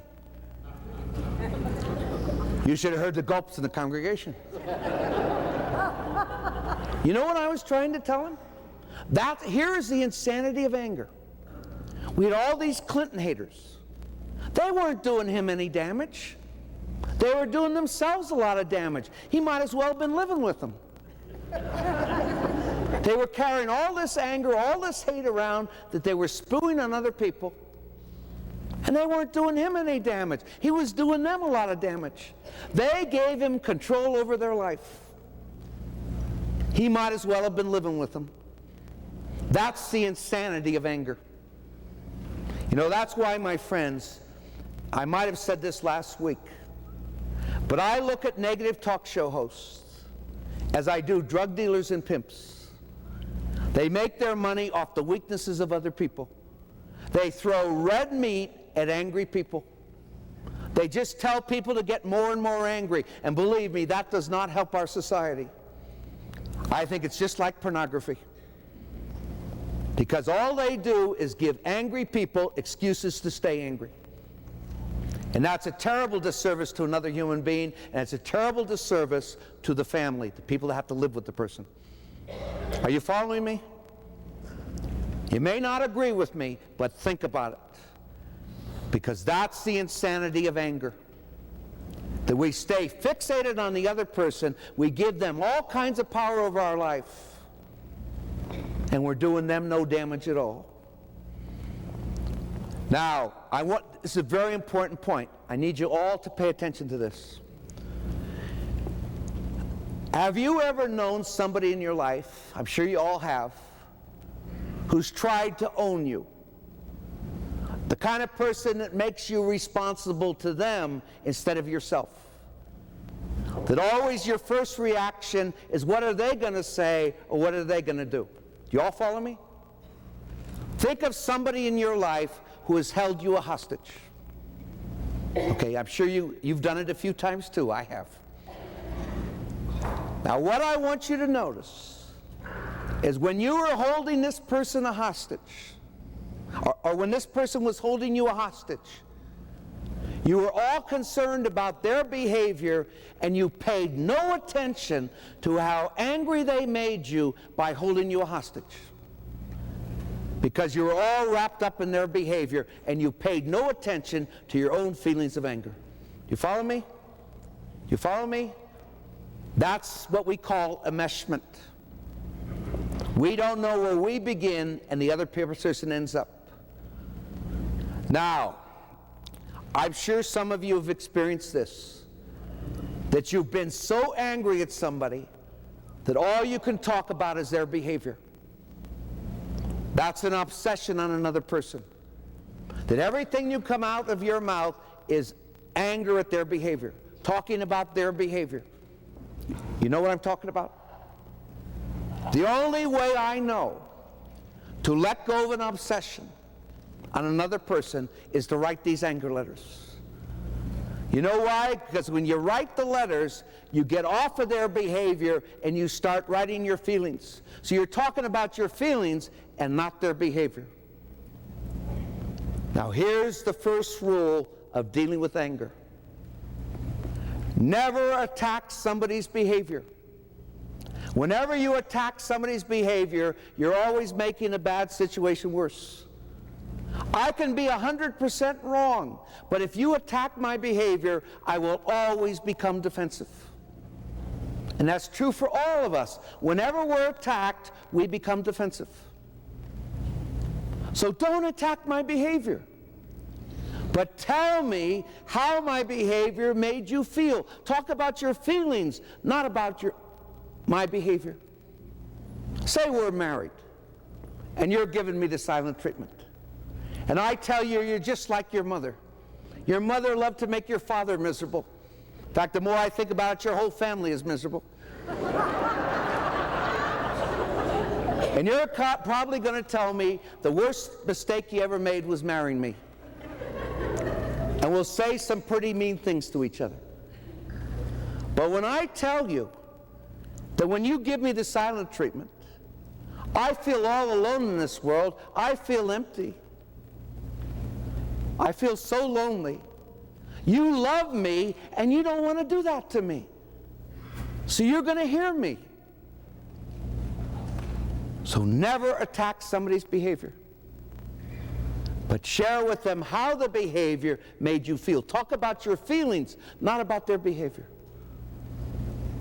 Now, that's what you do when you write the anger letters. It gets off of the behavior and onto your feelings. And here's the second rule of anger. Never strike while the iron's hot. Never express your anger when you're angry.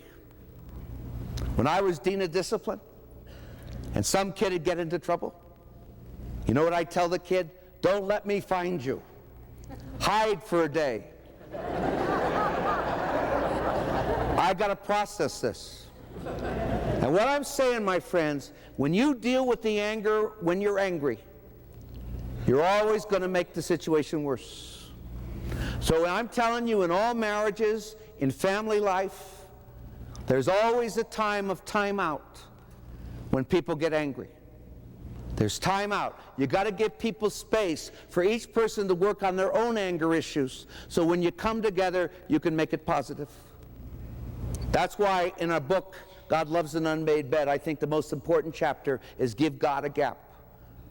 We got to bring it to God and let God do the healing before we come together and work it through together. We got to always have time out. Whenever we're angry, don't express the anger when we're angry.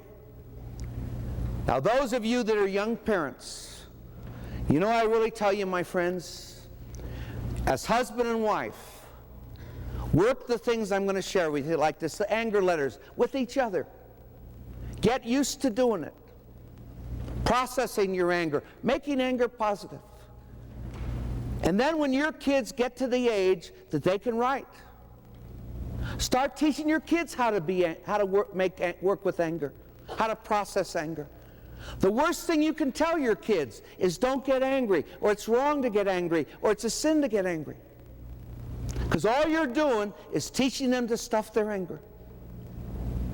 Teach them how to process it. And if you do it yourself, you'll become the best teachers, and you can teach your kids.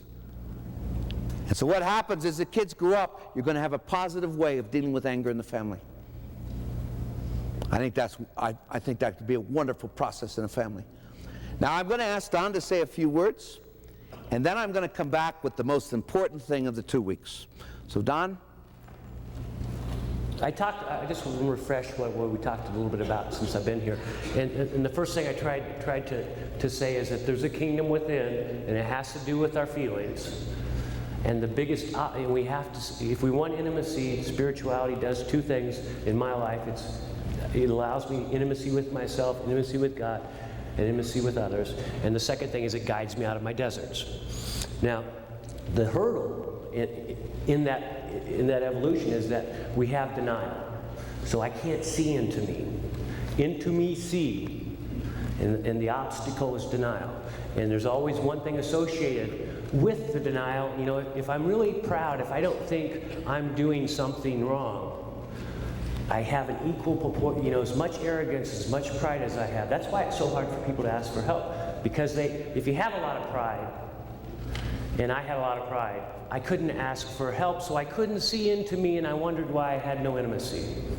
And I wondered where I didn't have really a faith that could guide me. Father talked about giving God a gap. You know, if there was ambiguity in my life, I had to make sure I manipulated things so the outcome came out the way I liked it. And I found that people resented that. And they said, Don, you're arrogant. And I had no idea what they were talking about. And that's what they were talking about because I was afraid the outcome could make me uncomfortable. So that's why I put all my energy into the future. You know, Jesus came and he said, I am who am. And he didn't come and say, I am who was, or regret, or in the past and all of that. And he didn't come and say, I am who will be. He said, I am who am. And that means now. And for me, it was really difficult not to project about the future because I had so much fear. And that was the one feeling. I knew mad, glad, sad, and afraid.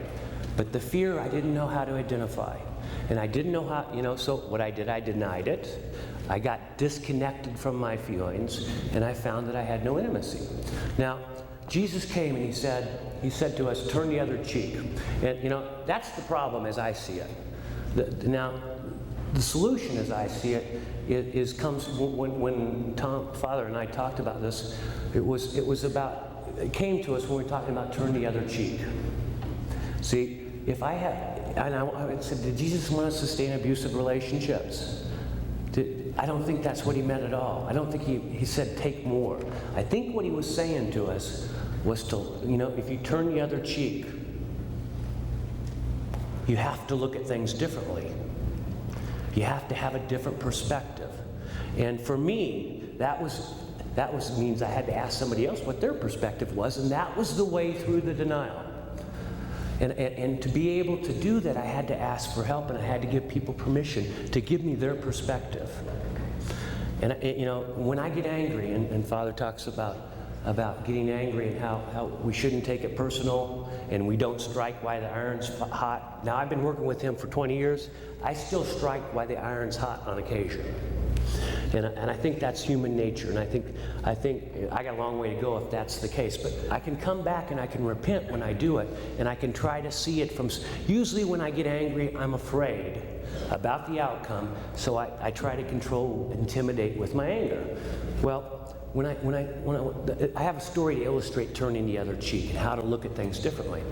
Now, and usually the hardest anger for us to get through is self-righteous anger. When we are sure we're right about being angry. Now, I have a story to tell you here, and I got about 4 minutes, so I'll make it quick. In Phoenix, where I live, they have garage sales every year, once a year, and I knew this guy was getting ready to move, and he had a lot of neat stuff. So a friend of mine walked down to his house, and I said, I know you're getting rid of a lot of stuff. Do you have anything that you like might be interesting to show me? He said, Don, I do. I have two. He was kind of a gun collector, and I'm not a gun collector, but he had 2 Model 98, like Roy Rogers guns that had never been fired, and he was willing to get rid of one of them. Now, I'm not a big hunter or anything, but I had it when he told me that, and I saw it, and it was really, had the box with the bullets, and it was like, 50 years old. And I said, that's perfect. I'm gonna get my dad to fire it, then I'm gonna fire it, then I'm gonna give it to my 13-year-old son. Now, there was one problem. It was $500.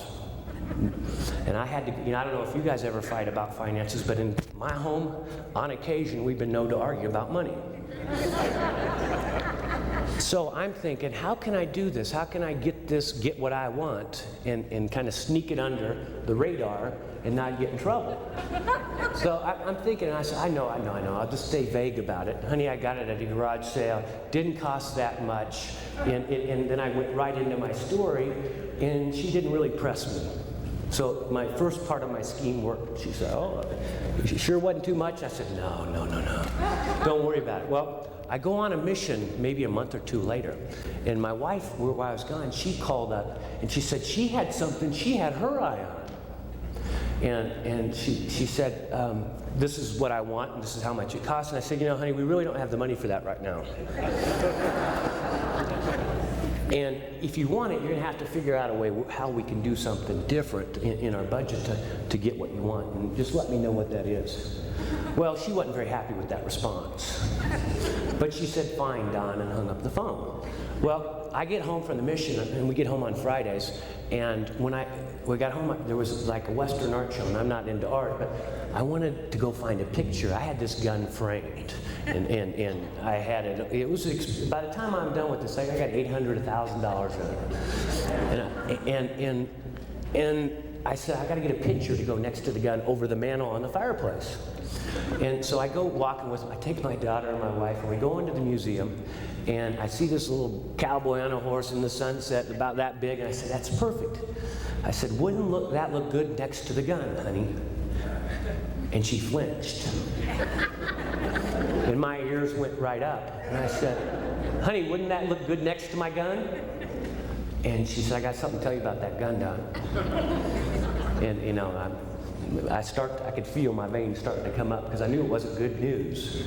She said, you told me to figure out a way to get the money for what I wanted. And I decided to have my own garage sale. And I sold that gun. Well, we left the museum and the art show all in one breath. Out we go, and I am steaming. How dare you do that to me? And we drive home, and you could see the smoke coming from my ears. And poor little Molly, darling, Molly's my 8-year-old, she was with us, and she doesn't know what's going on, but she knows it ain't good.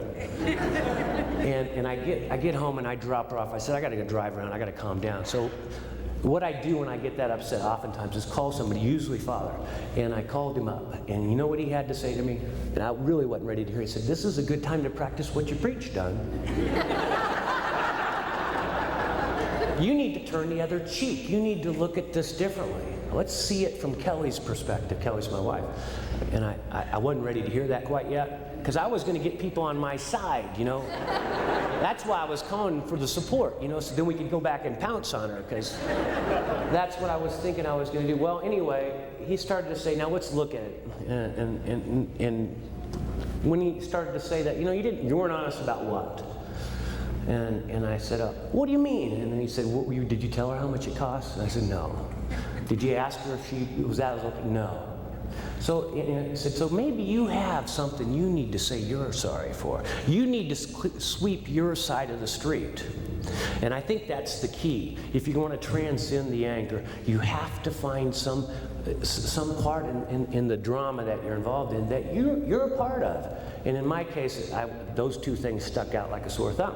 So then the next thing is you have to repent. And repent doesn't just mean I'm sorry. I'm driving to the store going to get some flowers and a teddy bear, and I'm still steaming because I didn't get the response I was wanting, but I thought, I might as well try this, see what works. As I get to the store and I pick up the little teddy bear, something started to happen. And it changed the way, it changed something inside, and I could kind of start, a little bit, start to laugh at the whole situation. And I could feel the spirit. And we went on to have a great weekend. And you should have seen my wife's face when I brought those flowers home. And I said, I'm sorry for how I acted. And I'm sorry for being dishonest about this. And, and I didn't bring up anything about, that she didn't tell me, da-da-da-da. But I still had one thing I wanted to know. So I'm waiting like a half an hour, right, before to reassure her I'm not going to get mad. And then I said, honey, by the way, how much did you sell that gun for? Because she still don't know how much I spent on it. And she said, oh, don't worry about it, Don. I got $150 for it. And she's happy. And of course, then I had to call Father back up and start the whole process over. So the next time you find yourself being uncomfortable and angry, see if you can't find a part in it. And if you have somebody, sometimes we need help getting through the denial. And if you can ask somebody for help, ask God for help, and then ask somebody in the flesh, they might help you through that. And you can turn the other cheek, and you can look at things different, and the spirit of forgiveness can flow in your heart. Thanks very much for listening. Okay, thank you, Don. I think that's the key, my friends. I really do. That's what repentance is, sweeping our side of the street. That's what gets us into the conversion process. Focusing on what we did. Now, tonight what I'm going to share with you, and I apologize with Jerry with her announcement, and Don went a little longer than I expected, and the collection, all that kind of stuff. I'm going to go a few minutes over tonight, and I apologize for it. But I'm sharing with you now the most important thing I've ever done in my life. And I want to take it on 3 levels. If any of you have your parents that are still alive, and there's a wall between you and them, that they're still parent and you're still child, you've got to break through the anger in order to become friends. And so this will create a whole new relationship with your parents. Secondly, if your parents have died, you're carrying this anger into your present relationships. Let me give you an example. John and Mary were in this parish, their families for years. And John and Mary fall in love. And they come to church on Sunday, and people look at them and say, what a beautiful family. What a beautiful couple. If there was ever a marriage made in heaven, it's this couple. And even on their wedding day, when they're kneeling here at the altar, they know there's no way they can ever hurt each other. Our marriage is going to be different. And the first couple of weeks after they get married, they come home from work and they melt into each other's arms. and they eat dinner with candlelights and flowers, and they look into each other's eyes and see God's immense love. And they know it's going to be like this for the rest of their marriage. About 4 weeks later, John is working at his new job, trying to impress his boss, and he looks at the clock, and it's 6:30, and he's normally home at 5:30, and he hasn't even called his wife. So he grabs his coat, he runs for his car, even goes through a few red lights. He walks in the front door, and he's met with the icy silence and the strained voice. And he starts to explain to his wife, honey, I'm so sorry, I should have called. She starts yelling and screaming, we never should have got married. I knew it wouldn't work. And John looks over at Mary, and why is Mary so angry? Well, Mary had a father that she thought was a workaholic. She always thought that her father preferred work over her. She felt second best to his job. So she saved all this anger from her father. And then when her poor husband comes home late one night, all the anger that she saved from her father, she dumps on her husband. Do any of you recognize that? It's 2 weeks later. The sink is busted. And John tells Mary, honey, I'm going to fix it. We're beginning our family, and I got to learn how to fix these things. But Mary says, please, John, do me a favor. Please call a plumber. Call a plumber. Oh, no, Mary, trust me. Well, about 10:30, water squirting in all different directions. And they call a plumber. About $900 later, it's about 4:30 in the afternoon, they finally cleaned up the kitchen. And they're sitting at the breakfast table. And Mary starts to say to John, John, you should have. That's all she gets out. Suddenly his face turns beet red. He starts yelling and screaming at her, I told you to shut up. I don't want to hear another word. And Mary looks at John. Why is John so angry? Well, John grew up with a mother that used to always nag him. Used to always tell him how he could do something better. So then when his poor wife starts to nag him, all that anger that he saved from his mother, he dumps on his poor wife. Do any of you recognize that? That's why I used to tell married couples, you're not marrying each other, you're marrying each other's mother and father. There's an awful lot of truth in that. So this is how you get rid of your anger system in your marriage. And here's the third reason. All of us have a committee up in our heads. And that committee tells us how we ought to live and how we should live and how we must live. Usually our parents are sitting at the chair people of the committee. You know how somebody gets in our committee? By staying angry at them. You know how we fire somebody from our committee? By forgiving them. The amazing phenomenon, my friends, if you're angry at one or other of your parents, and you stay angry, you will create in yourself the same things that you're angry at.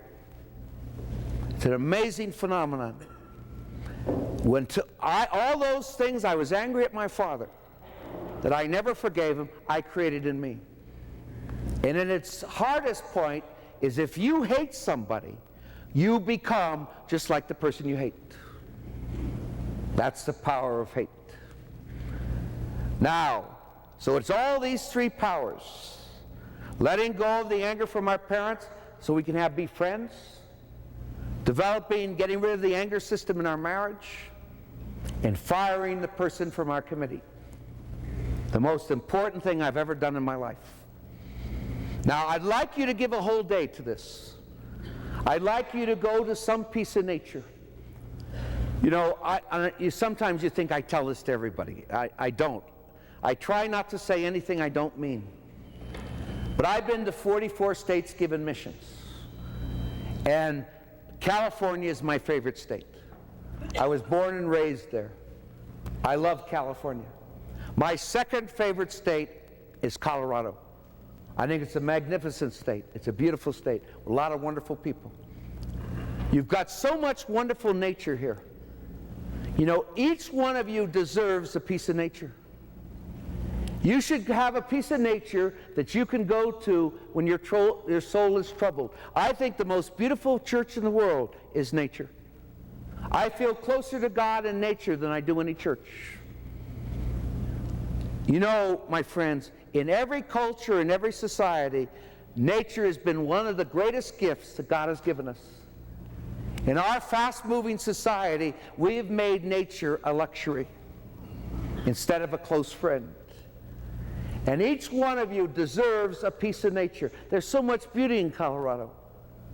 So there's a place for you to go to when you are troubled in spirit so you can get in touch with your soul. You all deserve one. But what I want you to do is get away from cell phones. Get away from TV, from computers, from the telephone, from fax machines. I want you to get away so you can be with yourself and your God. It's not a homework assignment, it's a prayer. And it's a whole day to it. And believe me, my friends, it's the most important thing that you will ever do in your life. That's the first step. The second step is I want you to bring these 3 yellow pads. You know why? Because the first 3 steps are writing steps. Now, why is writing so important? Because writing is how we go from our heads to our hearts. I don't know how many of you have made a marriage encounter or an engaged encounter. You know what the power of an engaged encounter or a marriage encounter is? That people get into writing. And when you get into writing, you discover all kinds of things that you didn't know was there. Now here's the thing, I bet you there's a lot of ladies here who've done a lot of journaling in their life.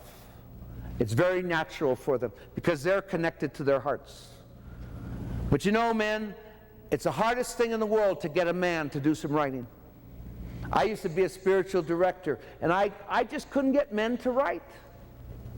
And we're the ones that need it the most because we're so much in our heads. I'll bet you that if you were worried about one of your kids, and I could get you, convince you if you wrote you could help this kid, I bet you'd write a telephone book. But when I tell you that writing will help you, I don't think most people think they're worth the effort.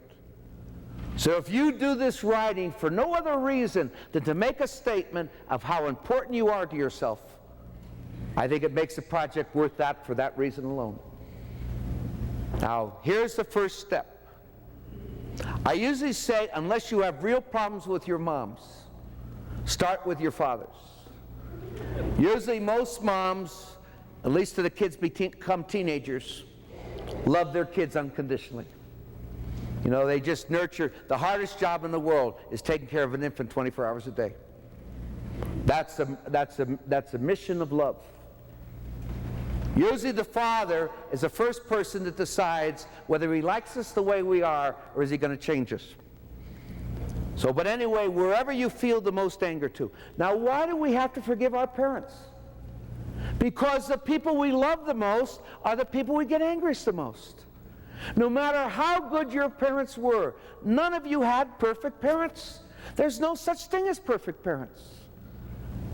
And so you got angry at them.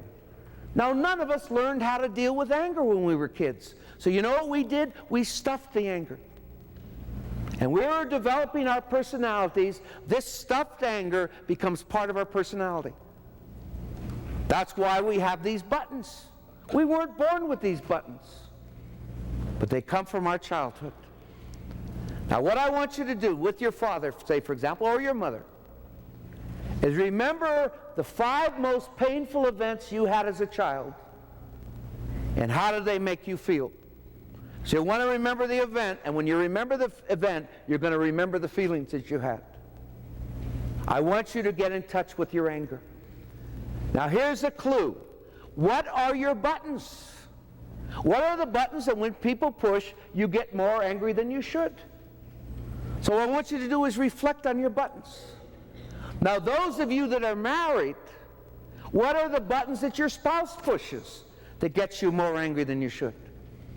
So you got to be reflecting on this, doing some thinking, doing some praying. Let me give you a few of my own, help you understand what I mean. If I'm talking to somebody one-on-one, and they seem bored with me, or they're looking around the room to see who else they want to talk to, I'm going ballistics inside. That's one of my buttons. You know why? My dad used to drive me to school. We drive to school and he asked me, how's school? How's football? And I'd answer in his mind to be a million miles away. And I remember thinking as a kid, you know, my dad doesn't love me, he doesn't listen, he doesn't care. That's one of my buttons. In fact, you know, my friends, when I have given talks to teenagers about anger, I always ask them, what makes you the most angry? And you know what kids tell me? When my parents don't listen to me. So I'm sure many of us have this button. In fact, you know, since I've learned this, guys, those of you that have young daughters, you know, I know a lot of my friends are young couples, and I watch guys. Their young daughters, maybe 4th, 5th grade, they'll be chattering away, and the father isn't listening to a word she's saying. And you know what the kid keeps doing? The kid keeps chattering. You know why people become compulsive talkers? Because nobody's listening to them. You know? And I see these little girls, and I think to myself, boy, she's creating a button. You know? You follow me? I bet you a lot of you have that button. Let me give you another one. I was at a Paris with a little Irish dictator, little Napoleon. And the rectory where the priest lived was about 2 miles from the church. And he gave me his car, his expensive car, to drive down to the church. He gives me the keys. It's a very narrow garage. And he stands there with his arms folded as I back the car out. He makes me so nervous watching me. He's just watching me to scratch his car. And it takes me a half hour to back out. If he weren't watching, I would have backed the car right out. Then a couple of days later, he makes one of these belittling comments about how incompetent I am. Look at how you backed the car up. I still can't stand the guy. In fact, you know something, my friends? Just pray I stay away from the ice cream tonight. Because I get in touch with my anger, all this anger, you know. I hate when somebody talks down to me, treats me like a child, you know, makes these belittling comments. That's one of my buttons, because that's what my dad would do. My dad would stand over me, expecting me to make a mistake, and making me so nervous that I made the mistake, and then he'd talk down to me. That's one of my buttons. Are you following me? Let me give you another one. I hate to wait. Anytime I have to wait, I get angry. I'm always trying to find the shortest line. Whether it's the bank or the post office or the highway, I always end up in the longest line. Now let me tell you about United. I told you the other night, we're in a divorce, we're going through a divorce right now. This is what happens to me sometimes with United. I get to the airport, and they say to me, there's going to be a 25-minute delay because we've had a flat tire, we've got to change the tire. An hour later, or a half hour later, they say there's going to be an hour delay. Then 2 hours later, they tell us that we're going to go on a new plane, a different plane. And you know what I think's happening? They're trying to save money, and they have 2 half flights, and they want to combine everybody.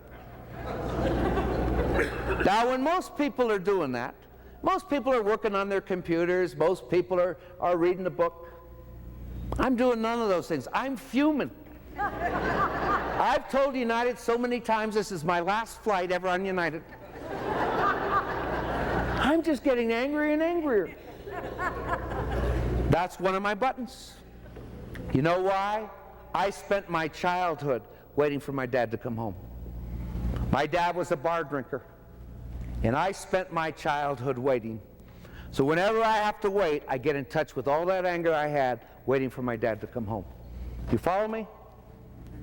Let's see, do I have time? Let me share with you one more, because I think it's... No, I'm going to use discipline tonight. You've got enough. You got enough of the examples. Oh, well, anyway, one more button.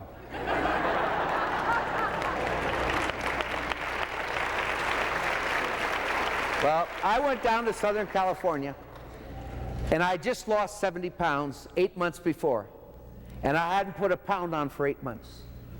I finally had given my fat to God. I finally had conquered overweight. I was so happy with myself.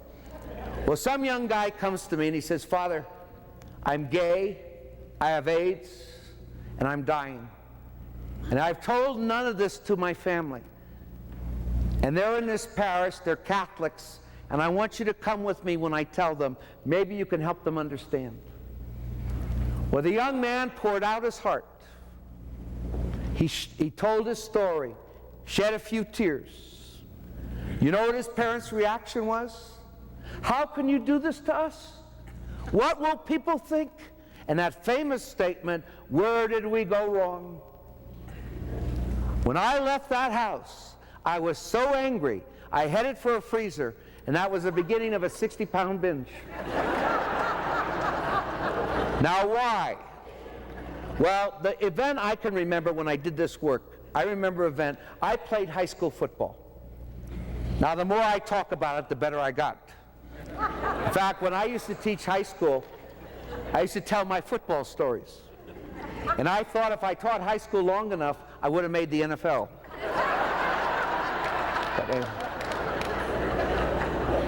But you see, I was a center linebacker. I was the monster man. Well, one Wednesday at Old Kezar Stadium, we were playing football, varsity football, and the opposing fullback runs over me 3 state plays. They found our weakness. Well, the coach proceeded to call me out of the game, and he beat on my shoulder pads. He yelled in my face. I was so embarrassed that I didn't go to school for 3 days. I thought all anybody was talking about what a lousy football player I was. Like all anybody could talk about is how me, you know, that's a pretty big ego. That experience was so terrible that in my 14 years of working with high school kids, I was a teacher, I coached football, I coached basketball, I was a disciplinarian, I was an athletic director. In my 14 years with kids, I have never once in my life, as far as I know, ever criticized a kid in front of his peers. If I ever had anything to say to a kid, it was always between him and me. I never wanted to do to a kid what was done to me. That's how painful that experience was. Well, my dad was a much better athlete than I was. My dad got a football scholarship to the University of San Francisco. He was a handball champ of the West Coast. My dad hit in the high 70s at some of the toughest courses in California. My dad was the athlete. I told him he had the body and I had the brains. He didn't like that very much either. But my dad and his friends used to go to the games to watch. Well, when I came home that day, I don't know what he said or what he meant, but somehow I heard, "How could you embarrass me so much in front of my friends?" That's one of my buttons. Whenever I see people that are hurting, like I have, for example, a gal will come to me. She's pregnant outside of marriage, and she has to tell her parents. And she wants me to be there to help them understand. Whenever anybody is suffering, whenever anybody's in pain, and people are just thinking of themselves, "How can you do this to me? Where did we go wrong?" That's one of my buttons. That can really get me furious inside. Anyway, you all follow me? Those are my buttons. Now do the best you can. The second step, now I want you to write your dad a letter. Now it's going to start with anger, because that's what you got in touch with in your first step, is in touch with the anger. So the letter's going to be angry. But remember, the people you love the most are the people that you get the angriest at. You're doing this to release the anger. Don't end the letter until it starts turning positive. I don't care if it takes you 40 pages. If not positive towards your father, at least positive towards your life. You got to let God do the healing. That's the second step. You separate your feelings from his behavior. And now here's the big step.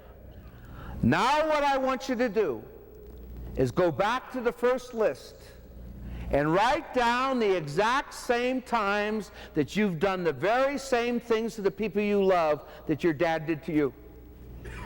And it was amazing. I went back, and everything I was angry at my father, I had done to the people I love. I had been preoccupied while people had been talking to me. I made belittling comments. I kept people waiting while I was drinking. I made those statements, where did I go wrong?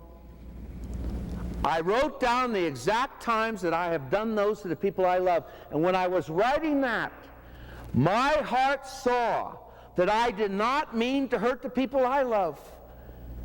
I didn't mean to hurt them. And when I saw that, my heart realized that my dad didn't mean to hurt me. He would have done it to any son he had. And I let go of taking it personally. My brothers and sisters, I found a tremendous release inside of me of anger that I've carried all my life. And you know, the real miracle is I used to be so overly sensitive, easily hurt. I used to take everybody personally. And you know what, my friends? I do not take people personally anymore. I do not take people personally anymore. What a freedom. What a freedom.